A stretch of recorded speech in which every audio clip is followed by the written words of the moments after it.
Welcome back to another episode of Black Nerd Fridays. I'm your host, Ren, aka Black Bearded Nerd, aka Mr. Refine. My co-host is running late. I'm sure he'll be here. But we got a special guest, man. Let's bring this brother up to the stage right now. Shout out to my man Swanka, aka QC, or is it Swanka? I'll answer either one, but people call me Swanka, so let's go with that. Yeah, all good, man. So how you doing? I'm doing really good, man. I'm doing really good. Really excited about the opportunity to talk with you guys today, and glad to be back. Yeah, for sure, man. Appreciate you, definitely. Well, as always, like I said, we're talking about Fist of the North Star. Listen, if y'all have not seen this, I don't know what to tell you. This is one of my favorite, like old school animes. A lot of people like the newer ones, but for me, this is just that right thing. It's the right genre. It's the right amount of action and gore and all that. So this is perfect, and this is Betrayal and Love. That's what we're gonna talk about in this episode. So let's just get right to it, man. Like I said, I don't know where my co-host is at, but as always, let me bring this down here. We're gonna talk about what we normally talk about. What you drinking on? Just a little beer. Michelob Ultra, just what I had on hand. Yeah, something light. I feel you, ain't nothing wrong with that. Well, I got something special. I got my homebrew cider right here. This drink 15%. I'm about to crack it open and pour up for everybody so they can see how good it looks. Hold on. Yeah, y'all hear that? And it's not sparkling. It's a straight up still joint. It's all me right here. Homebrew cider, 15%. It's hitting. Cheers, bro. Very nice. Cheers. So let's talk about what we normally talk about. Good, bad, and ugly. What's your good, bad, and ugly, if you have any at all? Yeah. So before we jump into the movie, I just want to give a little bit of history, or my history with this film, right? Yeah. So when I was, a kid, there was a movie came out that my friend had on VHS, which I'm sure everybody watching and about, called Ninja Scroll, right? And that movie really kind of opened my mind to what anime was. And I know that's kind of like the cookie cutter anime that everybody's kind of seen, even people who don't watch anime. But that's the one that really got me interested in it. And this was obviously, we're talking about right around the same time when Fist of the North Star came out. Mm-hmm. And after watching Ninja Scroll, that's when I discovered Fist of the North Star. And I remember watching it a long time ago. And then I watched it again today in preparation for our conversation. And, it holds up. I mean, it's just like super extreme violence, stylized violence. The animation is kind of crude, but that's just like a product of its time. And the movie came out in, I think, 1984, right? Is when it originally came out. 1986 is what it says. 1986. So, I mean, we're talking about the technology back then compared to today. You really can't even compare the two. So the animation, it gets a pass for being a little bit dated, but the film itself and the characterization and, there was actually a line in the movie, and I texted to myself because I was like, wow, that's like pretty deep for anime. When the main character is talking to Shen before he dies, right? And he goes, no one can love or hate more passionately than a madman.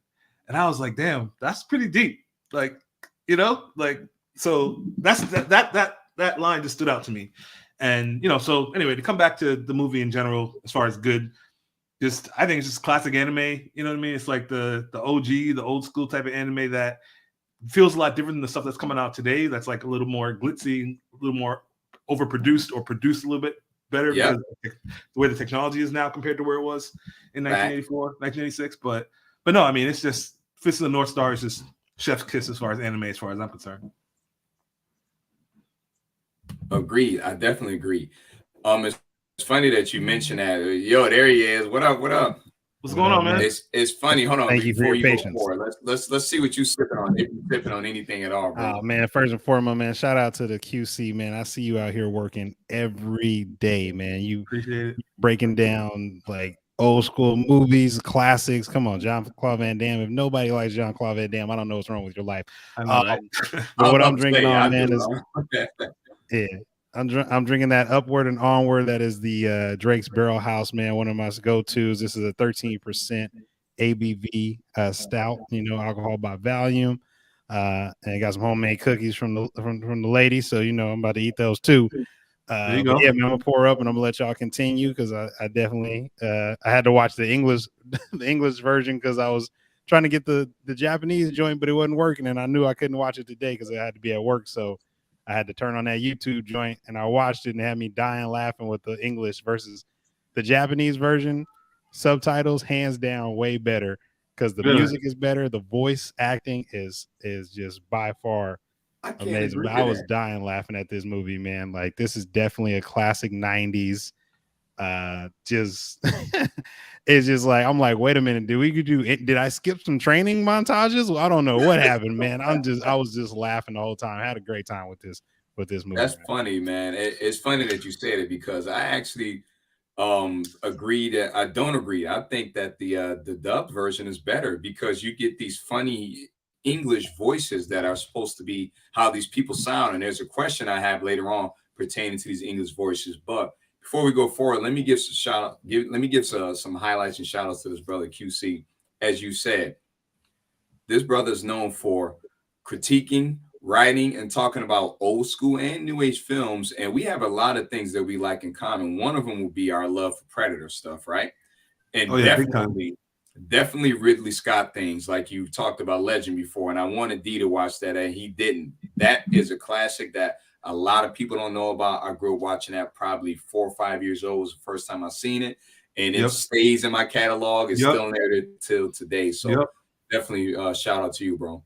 Yeah, man. Appreciate that. Oh, anytime, man. That's why I had to have you on there because we know your thought process is similar to ours. And even if it's not, you appreciate good films, you appreciate good anime and good movies in general.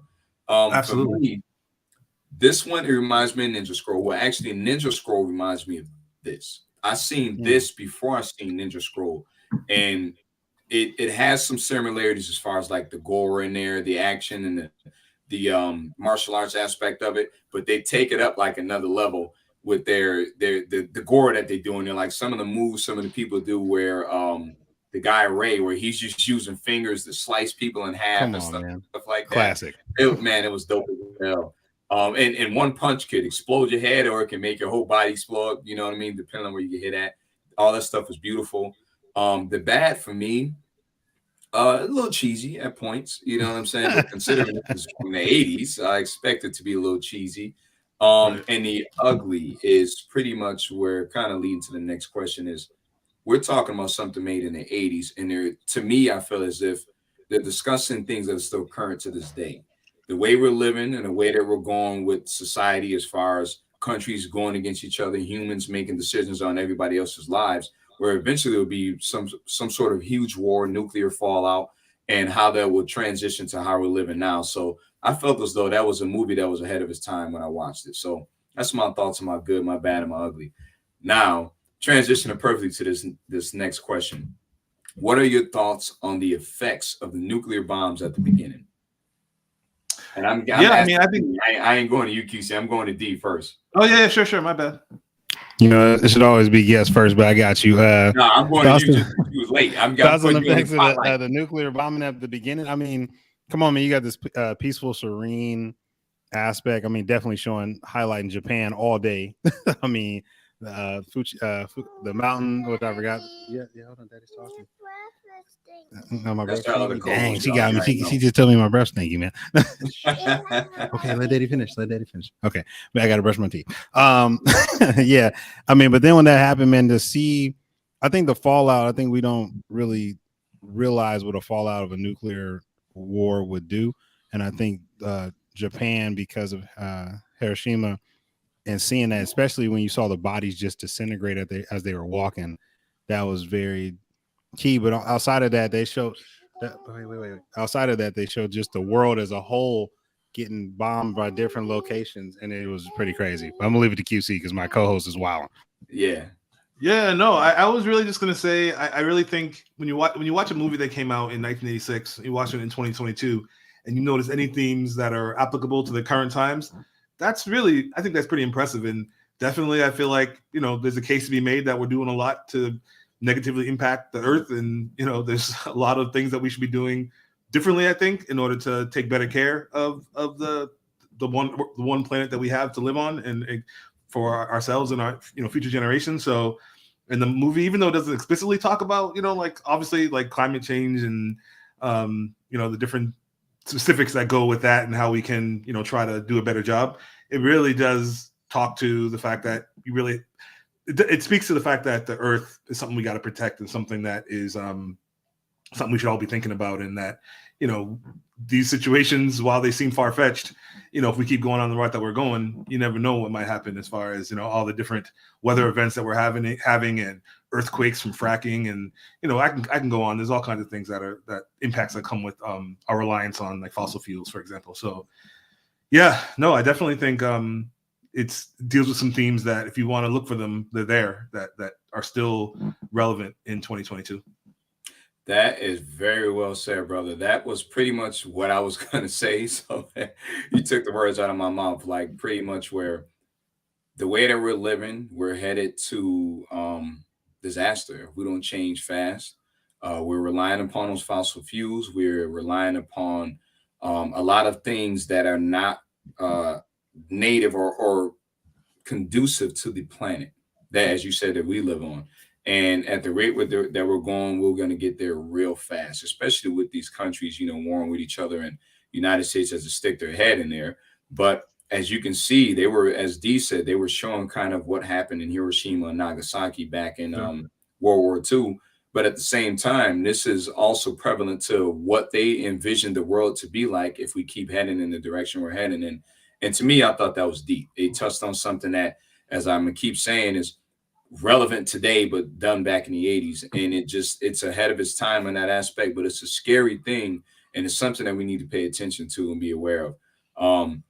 I think that them showing all that stuff, it highlighted things that we don't normally pay attention to if we're living our day-to-day life. But if you're aware of what's going on around, you'll understand that we're heading in that direction if we don't get our stuff together. So sure, man, that was well said, bro. Definitely.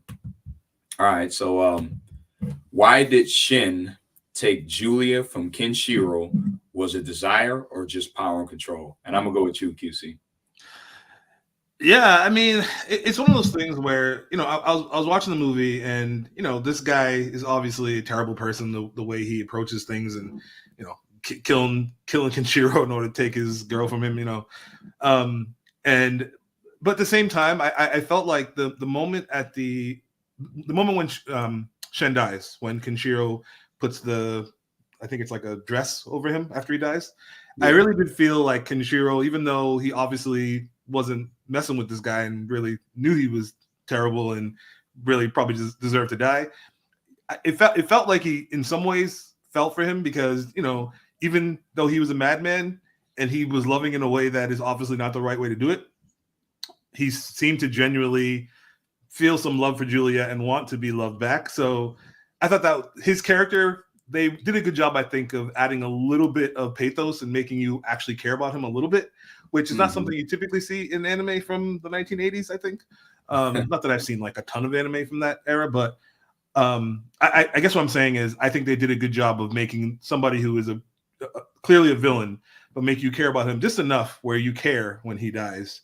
And that was really what I took from the interaction between Shen, Julia, Kenshiro, and that whole, I don't know if you can even call it a love triangle, but yeah, what was going on with them. So yeah, that's what I would say. No, I'm calling that a love triangle all day. I'm definitely calling it a love triangle. D, what you think about it? Yeah, man. I like Shen's character because I like characters that are one side. Yeah, focus. Shen said it best. He was like, "Yo, Ken, you weak, I'm strong. I'm taking what's mine." Yeah, and it was that straightforward. And then you got Raul, Raul, however you pronounce his name. He's just sitting there watching the whole thing, and I'm just like, this. I was like, this is amazing, because I'm like, I don't know if he's really that strong, if he's not really that strong, and it's just pretty much just the North and the South. They're supposed to be like brothers. It's all martial arts. Again, you learn that more later on in the show, but I just think Shen's character, to QC's point, especially at the end, man, at his death, he was like, man, I tried to give her everything, and she didn't love me, and it was like, yeah, man, like you can't. I mean, Julia was telling you that from jump. She was like, I'm not attracted to you in the slightest, and like I don't think you get a lot of that from female characters at that time. You see it more so like with Cersei's character in Game of Thrones, where she's like, no, I'm just not attracted to you at all.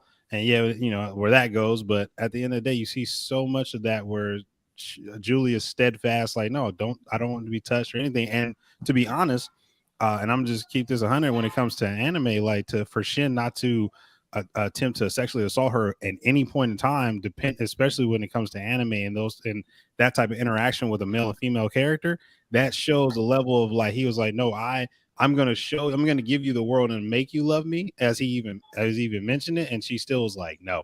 And he had to learn that. And I think he was learning that as he was going around looking for water. You know, back to QC's point, he was a more in-depth character as far as he wanted to build something. He wanted to build a sustainable life for humanity, from at least that little tidbit that I got when he was talking to Julia towards the end. But reality is that he wasn't like Raul. It was like total opposites. Like, yeah, I know I'm strong, but I have a purpose. My purpose is to make Julia mine and the world to be this way. And it was just like, yeah, man, I like his character for what it was, great, but I still think Raul is Raul, how do you pronounce his name? He's number one to me, man, because he was definitely a beast. King Raul was that boy. Yeah, Raul. Yeah, King Raul. So in my opinion, and this is something that me and one of my best friends and my brother from another mother, we joke about this still to this day. The first interaction you see with Ken and Shen, and he's trying to take Julia from him. And he's like, you know, women say they don't want you to, something better comes along. And then they go with that person. We still joke about that now. And he's pretty much forcing her to admit that she loves him by harming Ken. You know, he sticks his finger in his chest and he's screaming and hollering. Exactly. Like, hey, love me. And she was like, I love you. And he's like, say it louder, because when you whisper like that, I can't believe you. I can't hear you back there. We still laugh at that to this day, man. I thought it was funny as hell. But it was, to me, I felt like he was searching for power and control, but he also wanted love from, which was weird, his quote unquote brother or best friend's girl. How, you know, that dynamic, how did that come in there? But I believe that he wanted power, and he also seen something special in Julia that nobody else seen besides Ken. So I thought that was a very deep, as QC said, love triangle. So yeah, and he thought he was better too, man. Overall, he had the cocky blonde hair. I'm better than you. I'm stronger than you. I know what's best. I'm more intelligent. All that ego was there, and it was just funny, man. And then on the side note, you got Lord Joggy over there in the side of Raul's head talking stuff like, we need to finish him right now. We need to do this and do that. He's like, come on, you're going to let him do that to our brother? Just instigating the whole time as they watching him get killed. I thought that was funny as hell too. So very, very good point, man. Very dope movie. In this movie, does your mind will your thoughts into reality? And I'm going with QC on that one. It's a deep question, because I want to see if y'all picked up on something. I think you need to. Could you clarify that question a little bit? Because I'm not sure what's being asked of me. Exactly. There is a scene where King Raul, before he's King Raul, he's just Raul. He goes to their masters, Raiken. Yes, he goes to their sensei's dojo, and he does something, and then after that, he's on a mountaintop, and time is kind of going by fast and stuff like that. Do you believe that he put that into effect with his mind, or do you believe that was supposed to happen?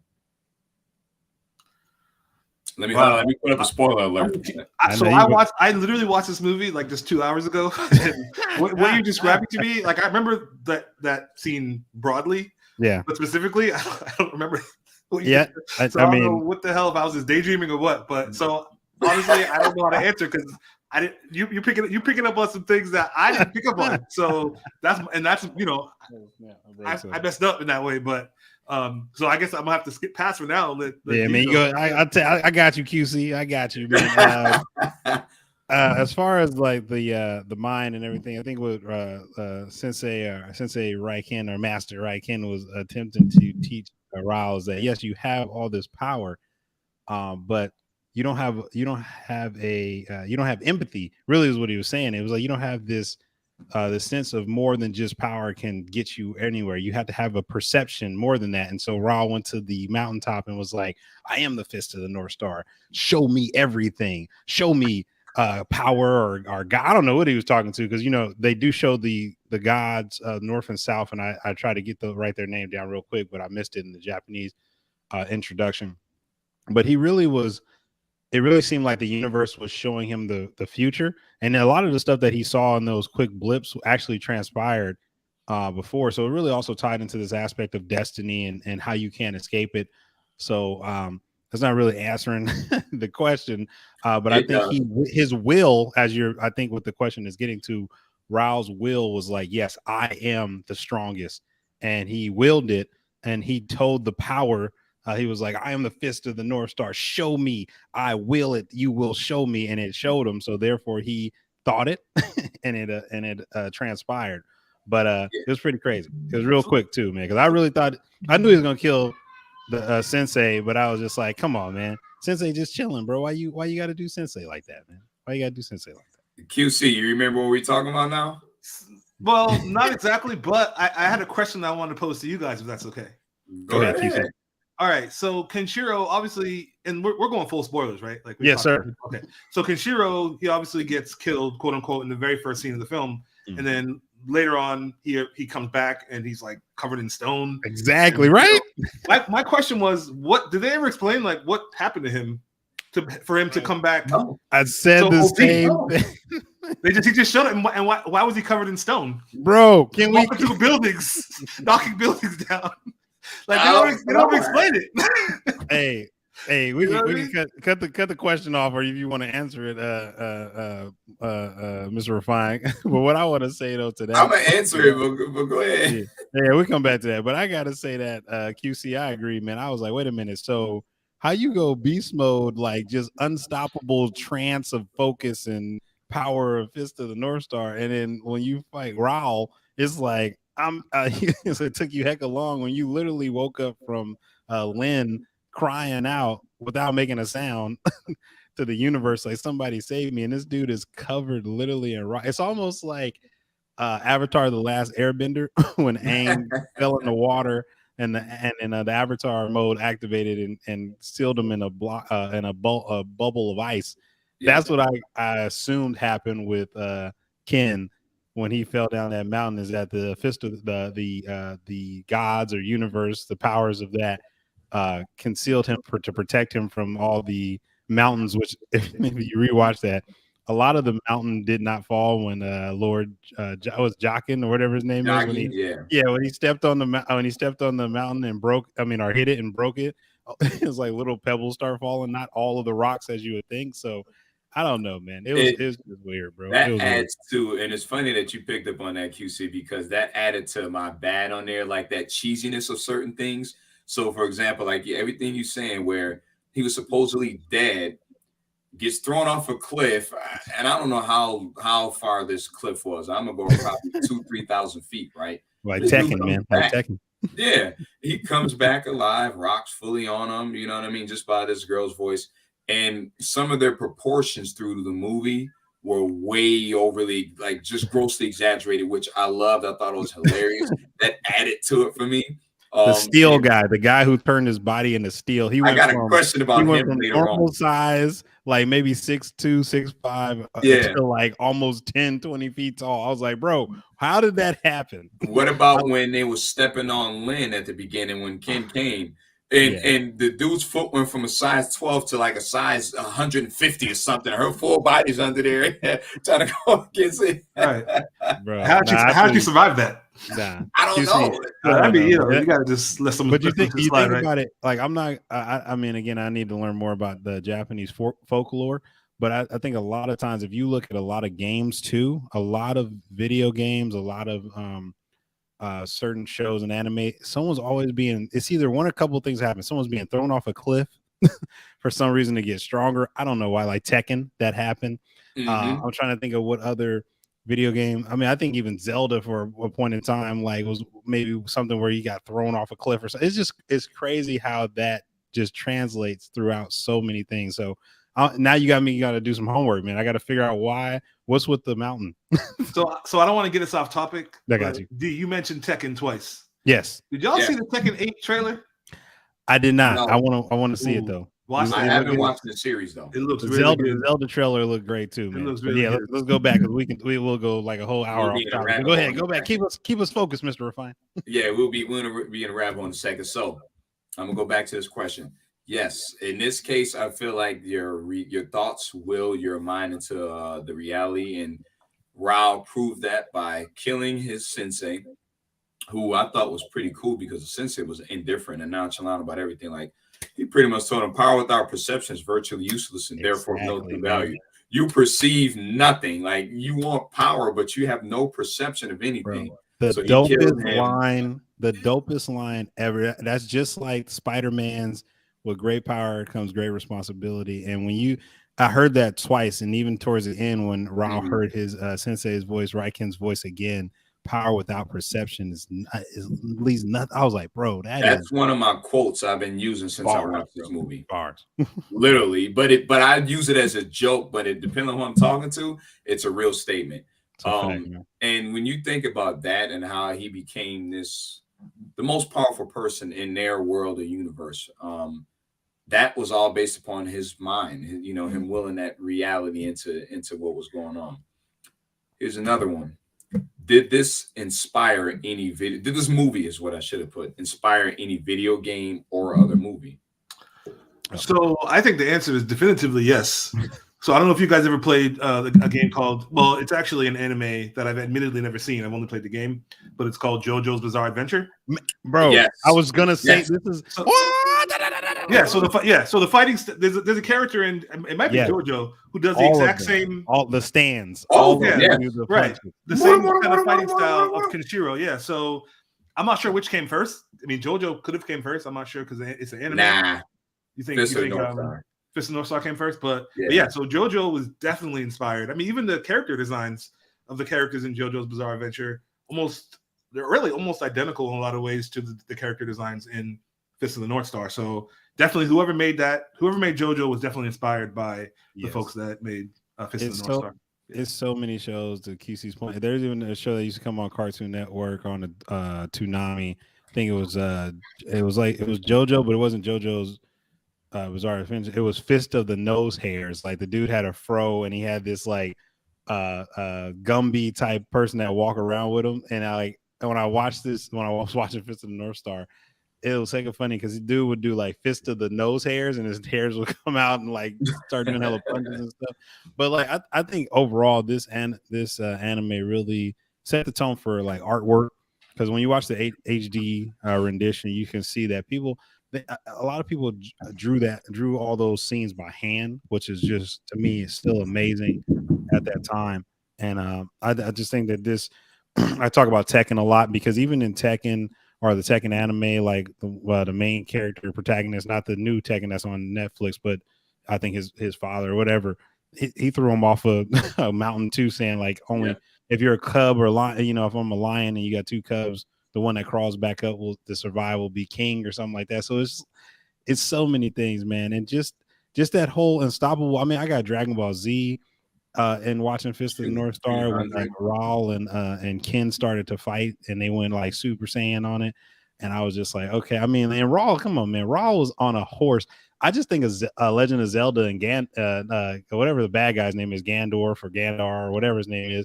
He never left his horse either, man. I was like, this is like all you do is just wash, rinse, and repeat all the things you did. So it is a classic. To QC's point, when I just hopped on, you got to show respect to the OGs, man, because it laid the foundation. Absolutely. Yeah. But let's start with the nunchucks in there. No, there were sound effects from Enter the Dragon that they copied straight off there with Bruce Lee and the nunchucks when he was going in the when he was in there when they had right before they captured him. That part. You also had the that's Bruce Lee inspired 100%. Oh yeah. No doubt. Fast forward, since we both like Jean-Claude Van Damme. I know QC, you've seen Cyborg. Yeah. I mean, it's been a hot minute, but yeah. Hold on, which one was Cyborg? Which one? What was he? Who was in that one besides Jean-Claude Van Damme and a bunch of other people that were nobodies? Right. What about Michael J. White was in one with John Claude, right? Or am I thinking of another? I think you're movie? thinking of Universal Soldier. Yeah. Was he in? He was in that one. Yeah, Universal Soldier. Yeah, you thinking of him and Dolph Lundgren. Yes. Right. No, Cyborg is in. That was I think they went like straight to film, sort of. Excuse me, straight to tape, VHS, or whatever. And that's one of my favorite Jean-Claude Van Damme movies ever because of some of the stuff. You know what I also got off from this movie from Fist of the North Star was Scanners. I don't know if you ever seen that movie. Mm-hmm. Yeah, Scanners was a classic. I remember that just because like that head's exploding. Yes. Yeah. This is like that's every time I saw him punch somebody and they just head start doing that, I just thought of the movie Scanners, bro. Yeah. Like, see, there's a lot that inspired Book of Eli. And we can just keep going on, but I'm telling you, this movie, it took things from other movies. It was inspired by other movies, but you can tell it influenced a lot of people. And you don't realize that unless you've watched a variety of films. If you don't watch different stuff, then you won't understand it. But this is a very good movie. It's classic. It's ahead of its time. And it's just inspirational, but it's funny as hell at the same time. Very cheesy. Yeah. Those English voiceovers, man, like they did it. I just was laughing, man. I couldn't take it serious, man. Like, you're going to die now. Like, yeah, I know. Come on. Yeah, but what about Jaggy?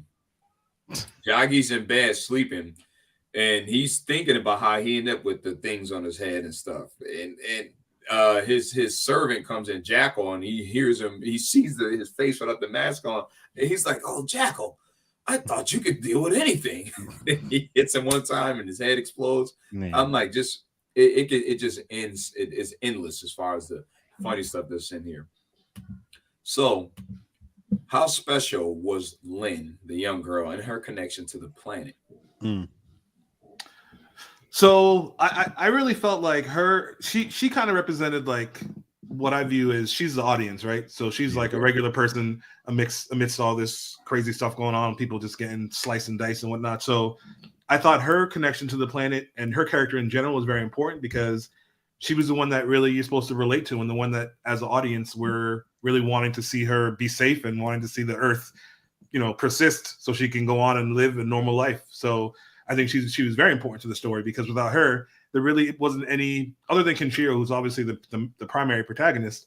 There really aren't really any other. I mean, unless I guess Julia to some degree, but she's really the only protagonist that kind of feels like somebody who regular people watching the film can kind of relate to and see her as a proxy for regular people. So I thought her character and her relationship to the Earth, and the fact that this movie was, the underlying theme was about a post-apocalyptic situation where they got to do something to make the Earth be able to survive, right? So I thought her character was very important for both of those things. Definitely Lynn's character. I was like, man, maybe she has some power of the Fist of the North Star or South. I don't know whatever the universe, whatever deity, God, whatever was giving her this connection with Ken. I was like, yeah, that's where she was key. And then also her connection with Julia because they both held on to seeds. But back to what QC was talking about, I mean, this is really Lynn is supposed to be that character where it's like, yeah, you want people to get, I mean, even at the end, like that was crazy to me too. And that's why I like my favorite character is Raul, because literally he could have literally just wiped Ken off the face of the planet, like ended it. But he's like, no, you're right. He was like, you're special, Lynn. He's here for you. If he needs to find me, I'll be at our master's grave, paying my respects. And she did that. She stopped him. She stopped him from killing Ken, man. Come on, bro. That's a fact. Number one, man. That's a fact. Yeah, that's true. That's big. That's a great point, actually. Yeah, it definitely is. To me, I looked at her as everything that y'all said, but also kind of, like kids are the future of the generation. So if we're done, if we're dropping the ball, at least the next generation would do that. She had that. She also had this, I believe she was mute or something, and he eventually woke that up and she was able to speak. But that pure innocence that we taint when kids are around adults and other people who have negative experiences, they taint that innocence and that purity that the Earth and the planet just loves. And her pureness and love and purity would allow her to be able to start a new life, to plant this flower the same way that Julia had. And that's why Julia was so special to Ken, and also as well as Shen because of that purity. That's only in certain people in here, and as you can see, it's in this new generation, and they knew it was kind of passed with Julia. So I think that she was very important, and they kind of highlighted that enough by allowing her to always get saved by Ken, and also for her to in the end save Ken's life. So that was a beautiful thing. The connection was real. What do you think was King Rao's goal or motivation? Man, this is just personal. This is personal opinion. This ain't no real question. Man, I'm gonna take this one, QC. I'll let you think about it in a minute. Go ahead. Now, Rao, to me, Rao's just like, again, I'm the strongest. All right, I'm the strongest, and even like he said, he was like, if he told Julia, like, who gave you that plant? Who gave you that? And without sunlight, it will die, just like all things. And I was like, this man was, again, back to him on the mountaintop, seeing everything. Like he listened to his master, even though he killed him, because he wouldn't give him wouldn't deem him Fist of the North Star. But overall, man, his just motivation was like straight obedience. Like that's just what it was. Like he was after one thing and one thing only, and that was just to be the strongest. Because even if you think about it, all of his army and even his right hand man, they weren't that strong, man, like whatsoever. And they just followed him because he created an order from his strength. So I mean, it may have been deeper than that later on, but overall, man, I just really think he wanted to be challenged. He wanted to show that he was stronger. So he just wanted to go kill everybody that was either stronger than him, or either they submit or he kills them. That's just what it was. Lay down, Beanie Siegel. Yeah, exactly. Facts. Yeah, I mean, I don't have a ton to add to that. I mean, you pretty much covered it. But what I will say is he kind of reminded me a little bit of like Apocalypse in some ways. Talk about that. No, deep dive deep into that one, because I think a lot of people may be like, "What? I kind of get it, but don't see it." What do you mean? Just like survival of the fittest, right? Where even though he's doing things that outwardly are very villainous, in his mind, he thinks it's kind of like, or even like Thanos. You know what I mean? Really, he's just thinking about how do we make the well, in his case, the universe persist, right? So he's just thinking, this is what we got to do to make the universe persist. So, if we got to kill half the people for the other half to have. You talking about movie? I'm sorry, you talking about MCU? The Thanos. MCU cinematic Thanos, not the comic book. Okay, right. Yeah, exactly. Yeah. So I'm honestly not as familiar with the comic book Thanos. Yeah. He was just, that dude was just after he was in love with Lady Death. Couldn't, and she said, "No, I don't want you to die because you bore me because you're too thirsty." You two after my love.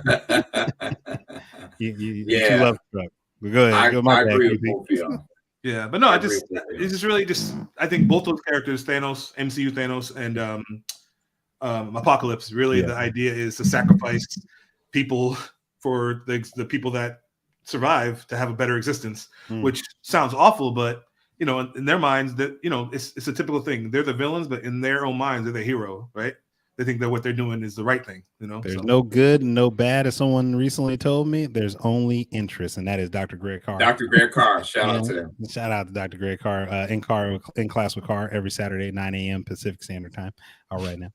Yeah, facts. He already know. Once you said that, I already knew where you was headed. All right, this is one that I'm gonna see that y'all know. Y'all might not pick up on this one.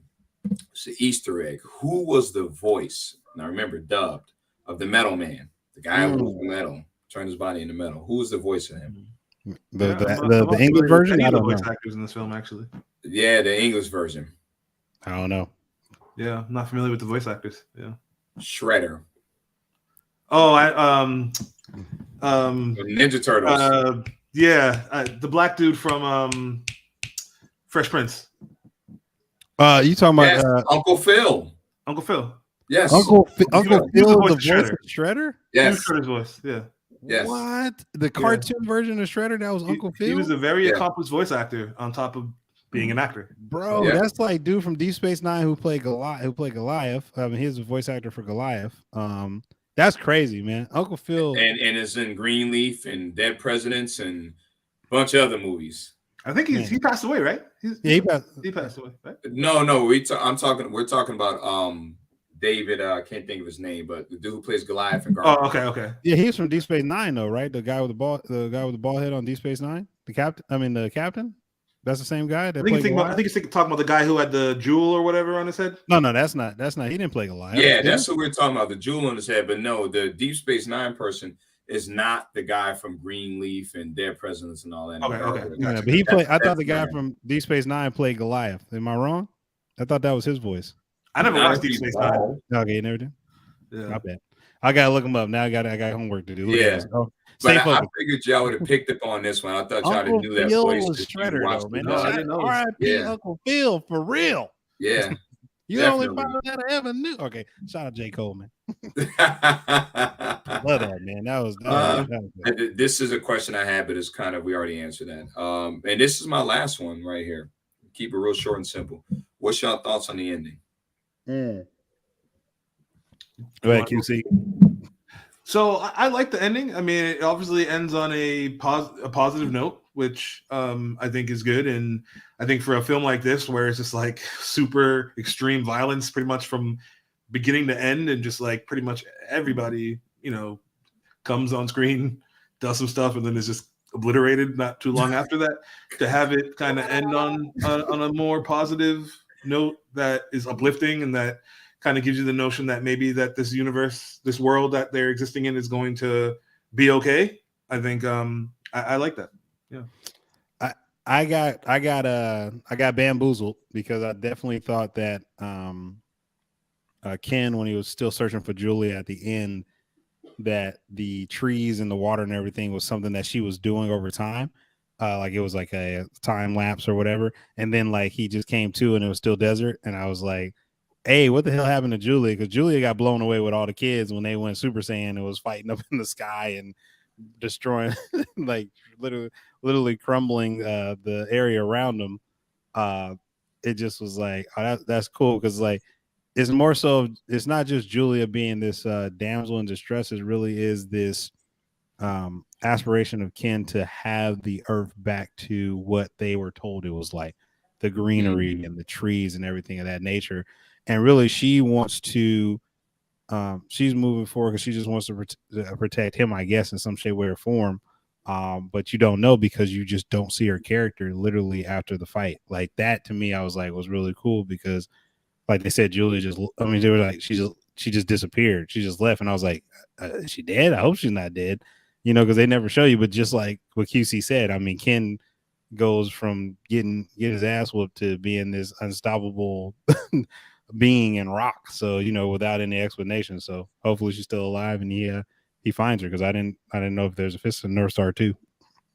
They ended up creating a series off this movie, but I think that the same thing QC said, where you started off, you had some beauty at the beginning before the bombs and stuff happened, and then you had all the tragedy and disaster and destruction in the middle, and then you end with a girl planting the seedling, and you see the progression and the fruits of the labor, as well as Julia not being in the picture to show where she's at. But also, I believe she was protecting Ken at the same time, because as long as them two are together, there's somebody who's going to want to disrupt that beautiful union, that perfection that people might perceive. So I thought it was very dope ending, considering that we had so much death and destruction in there. Like even the way that one of the first scenes they showed after the bombs and stuff was that caravan of people traveling, and people just pop out the ground, kill them all, eat their food, and take everything they had. And then you go right into, the gory, people getting killed and all that sort of stuff. And then you end on a high note with beauty. You show water, you show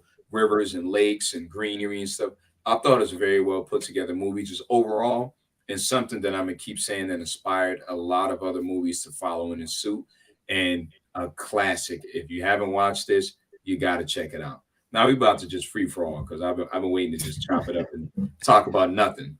Oh man, no, I definitely think first and foremost, Mr. Refine or Blackbeard Nerd, this man forever has got me watching something old school. Like we watched Ninja Scroll, and Ninja Scroll is just a classic. But I'm trying. This is all the time when I look at these older movies. I'm not gonna lie. Like I fell asleep last night watching this because I was like, man, if I don't watch it tonight, I'm not gonna watch it in the morning. But some of it was kind of because it was in the beginning.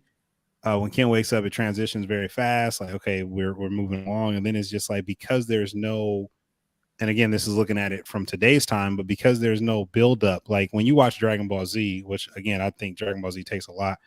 Dragon Ball Z was in the 70s, but still probably took some from this. Like with Dragon Ball Z or Dragon Ball Super or whatever, when you watch that, it's always like there's some type of training, some type of build up to make you stronger.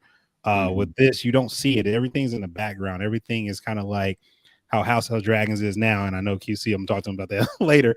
House of Dragons now is always like a time jump, like 2 years, 3 years, 5 years. I'm like, where is the depth so I can be involved with this character? But I just liked it because it was when the mid 80s, early 90s, everything was like super buff, fight all the time, kill everything. Like everything was blood, guts, and gore. And you only get a little bit of emotional aspect when it always like the hero, the heroine, all that type of thing. But overall, man, it was a good time, man. I think when I watched Don't Be a Menace to South Central while drinking juice in the hood, I was analyzing it so deeply because we're at a different point in time in my mindset. So when I was talking to y'all about it, I was like, man, this is just hella funny. Like this just reminds me of these times. And I was like, yeah. So I just watched it for fun. But I love the fact, even though I was critiquing like Julia's character, because if Suds was here, and shout out to Suds, if she was here, she definitely would have been like, Julia was just seen as this female character that just couldn't do anything by herself. But I like the fact how they portrayed Julia, like her stoicness, her ability to be like, no, this is what I'm not gonna do. And Shen knew that too. Like if he pressed on her, she would take her own life, bro. Like that's how serious she was about like, I will not give you an inch of anything. And I love that aspect. And you only see that when they interact after the time jump. You know what I mean? But I like that aspect. But overall, man, this show was the movie was just good, man. It was a good thing to build off on because you can take that and you can bring that to Heroes Academia. You can bring that really to any anime, any Shonen Jump anime where you're at now that has that. Because at the end of the day, what we really want, even though we want depth, like me, I like Psycho-Pass. I think that's one of my favorite animes, hands down, because I like those thrillers, those sci-fi, death and all that. But at the end of the day, you still want to see like a Cowboy Bebop. One of the best scenes is Vicious and Cowboy Bebop going toe to toe. You know what I mean? Like going at it, Spike and Vicious fighting. Yeah.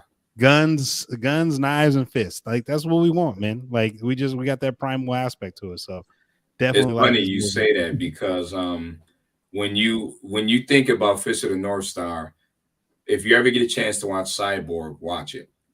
And one of the reasons why I'm saying it is because you referenced the 80s and 90s, everybody big and buff and stuff like that. The protagonist in there, the antagonist in there is black guy, but he looks like he's biracial, very pretty looking eyes, hair's in a ponytail, but his body is just ripped up. And him and Jean-Claude fight twice. They have 2 interactions. I don't want to say too much. But both times, this dude is pretty much like he's unstoppable, and you have to watch it. But it takes elements, in my opinion, from Fist of the North Star, and they applied it in this movie. That's pretty dope, but it speaks right to the time. And right now, that's kind of like out the window where people are super buff and stuff like that. But let's talk about House of Dragons since you mentioned it. So man, I ain't gonna do that no live, man. I ain't gonna do that live. We still recording. I'm gonna hold that up because I told QC, I promised him. First, I said, I'm not gonna watch the first episode until after watching your review. Watch your review. I was like, okay, I'm gonna watch it. My social media manager got into it. The last episode definitely was fire because it definitely jumped off into a Game of Thrones type of thing. And I think really as we get older, it's funny how people are like, oh, I don't like politics or I don't believe in politics, but then you watch a show that has nothing but politics involved in it, and it's just like. Even with, and I want to keep it with Fist of the North Star for the audience, you know what I mean, for the community. It's just like with Fist of the North Star, I was like, man, the most intriguing conversations was Raul and Riken, and then Shen and Julia when they literally just had conversation. I love the fight, don't get me wrong, but those conversations were like deep conversations because they got your brain to be like, okay. Because when Riken was saying these things, I was like, No, that makes sense. But then I didn't know how strong Raul was because I haven't watched Fist of the North Star. So when this dude is tearing off heads of mountains, of statues, and literally just taking his arms and just and not even crushing them this way, but he's literally holding them like this and then just crushing them with his bicep. I'm like, this dude is a beast. You know what I mean? But he also understands the way of hierarchy. Like he gives a respect to when two people are fighting. And that's one thing that I really enjoy. It reminded me of it was a anime and a comic book where it was like the something disciple where it was this kid who just the teacher. He had 5 or 6 teachers, and they would teach him how to do martial arts because he was always being picked on and everything like that. But anytime he got into a fight, they didn't intervene.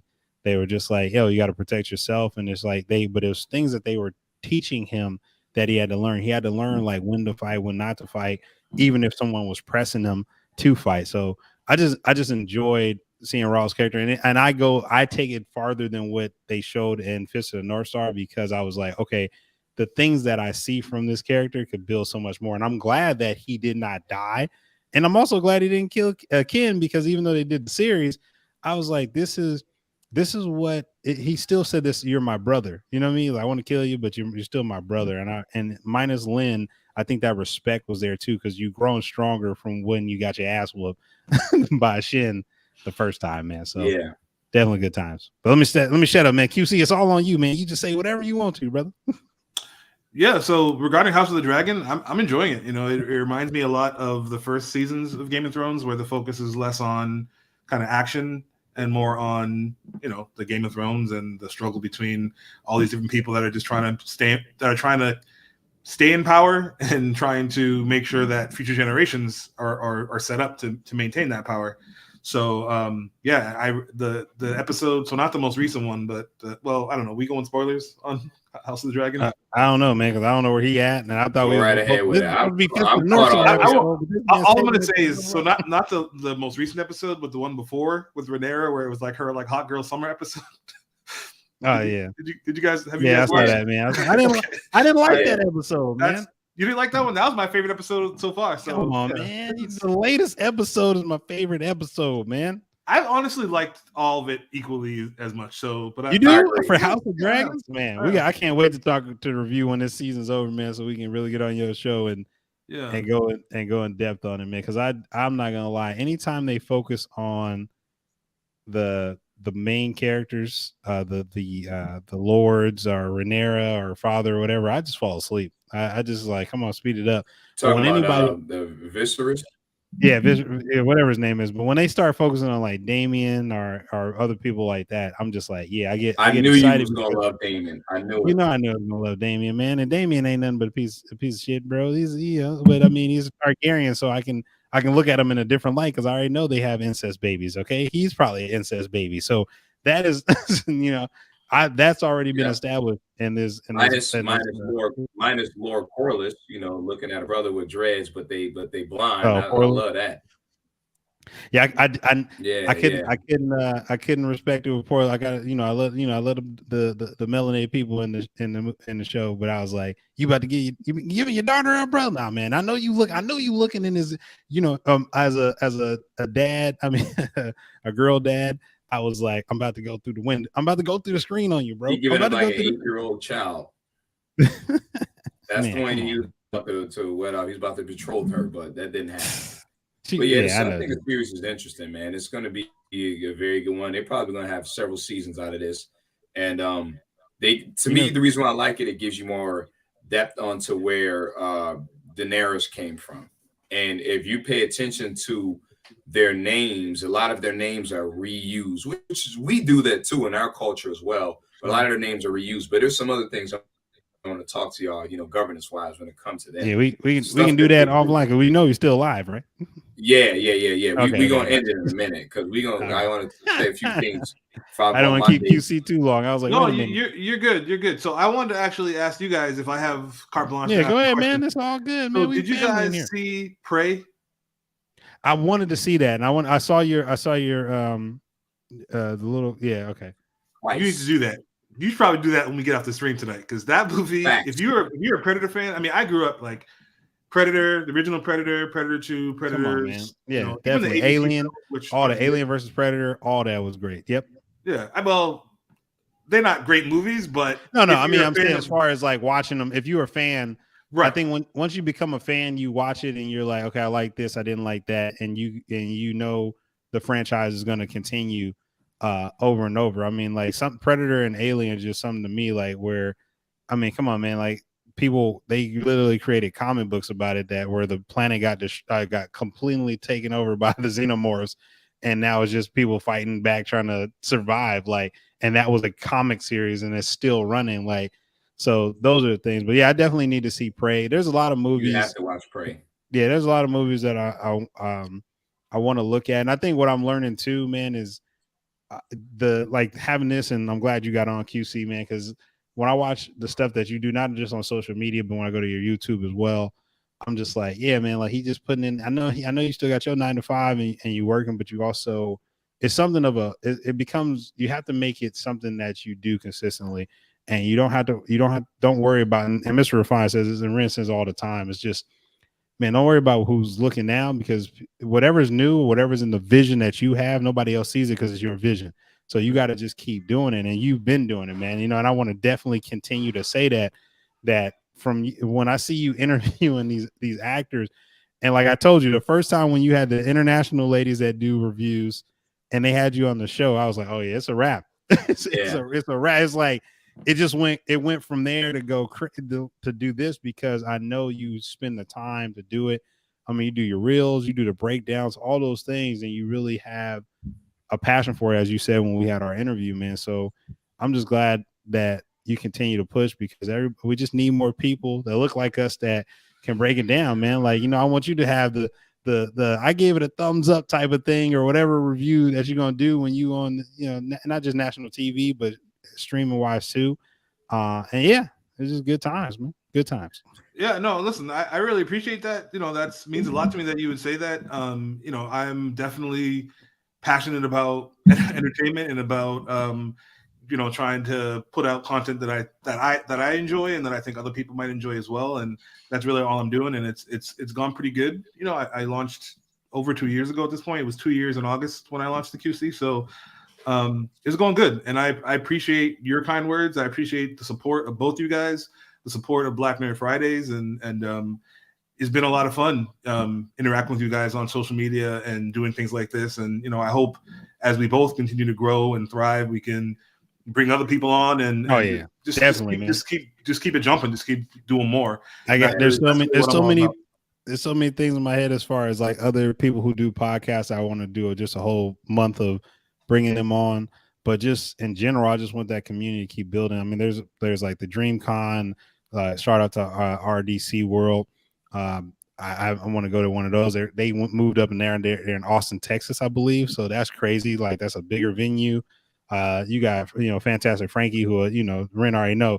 She knocks down all of Fanboy Fighter is her moniker. So I just think that there's so many people who are making this fun, man. And it just, but you know what? I'm gonna say this before we end, because go ahead. Reaching the hour mark.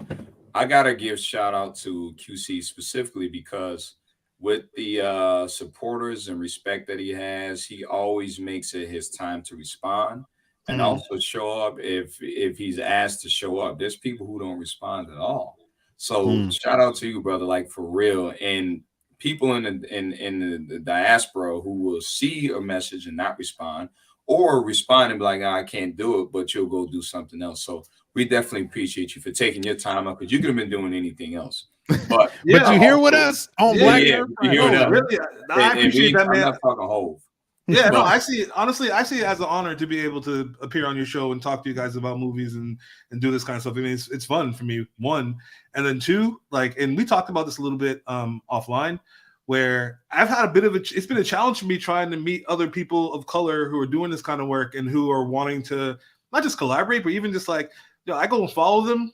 They don't follow me back. So I don't know, you know what it is. Because to me, that's like, specifically with Instagram, that's the way I feel you show someone respect. You know, they follow you, you know, you follow them back. You know what I'm saying? And I've a lot of Black creators out there that I've tried to reach out to or try to interact with.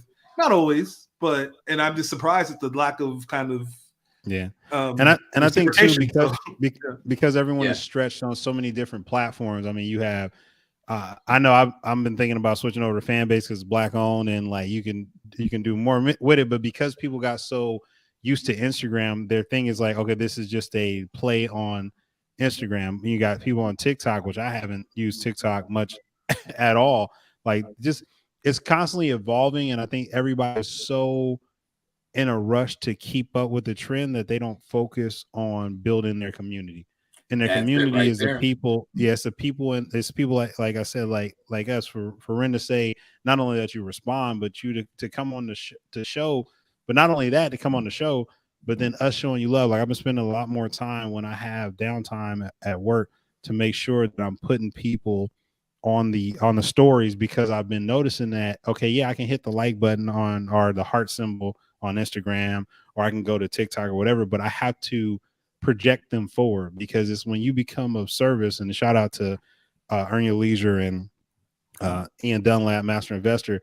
They were like, you gotta add value, and the way you add value on social media, and I think people don't understand how their likes and their posts can make someone else go higher. But it's like, it's also take the ego out. Don't say like, oh, I help you get there, you owe me this. Like, no, man, I just want to see you win. Yeah. You know what I mean? I think, Wale said it best. I'm rooting for everybody that's Black. Like, and you just got to do it. So, as long as we got this platform, man, and we gonna keep it moving, we gonna always support you, man. That's all I gotta say. And we about to end with this one. We're gonna talk a couple minutes behind the scenes, y'all. That's right. 2 minutes. Anything you want to say, bro, before we end this joint? Go follow that guy. Yeah, just thank you guys for the opportunity to come on. If anybody watching wants to keep up with me, I'm just Therealquickcritic.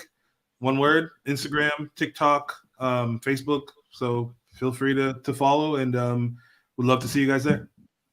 He putting in that work, man. Go make it happen, man. And you'll see us next week. Following him, you're doing a disservice to yourself. Come on, man. And you're doing a disservice to us, all right? Because everybody we bring on here, we want them to go to the moon, all right? To the no limit, all right, beyond the stars. That's a fact.